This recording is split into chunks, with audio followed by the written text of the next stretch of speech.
സ്ഫോടനം നടത്തി കുറ്റം മുസ്ലിങ്ങളുടെ തലയിലിടുന്ന പതിവ് ഹിന്ദുത്വർക്ക് എക്കാലത്തും ഉണ്ടെങ്കിലും വ്യക്തമായ തെളിവുകളോടെ ഇക്കാര്യം നമുക്ക് മുന്നിലെത്തുന്നത് മലേഗാവ് സ്ഫോടനത്തെക്കുറിച്ചുള്ള അന്വേഷണത്തോടെയാണ്.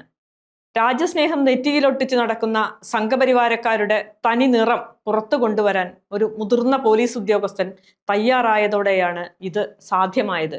പക്ഷേ ഈ ശ്രമത്തിനിടയിൽ നീതിമാനായ ആ ഉദ്യോഗസ്ഥന് തൻ്റെ ജീവൻ തന്നെ വെടിയേണ്ടി വന്നു. 2008 മലേഗാവ് സ്ഫോടനം അന്വേഷിച്ച പ്രത്യേക അന്വേഷണ സംഘം തലവൻ ഹേമന്ത് കർക്കറയെ കുറിച്ചാണ് പറഞ്ഞു വരുന്നത്. 31 പേരുടെ ജീവൻ അപഹരിച്ച 2006 മലേഗാവ് സ്ഫോടനത്തിൽ പ്രതികളായ 4 തീവ്ര ഹിന്ദുത്വർക്കെതിരായുള്ള കുറ്റകൃത്യം ഹൈക്കോടതി റദ്ദാക്കിയതാണ് ഈ കൊലപാതക പരമ്പരയിലെ അവസാന വാർത്ത.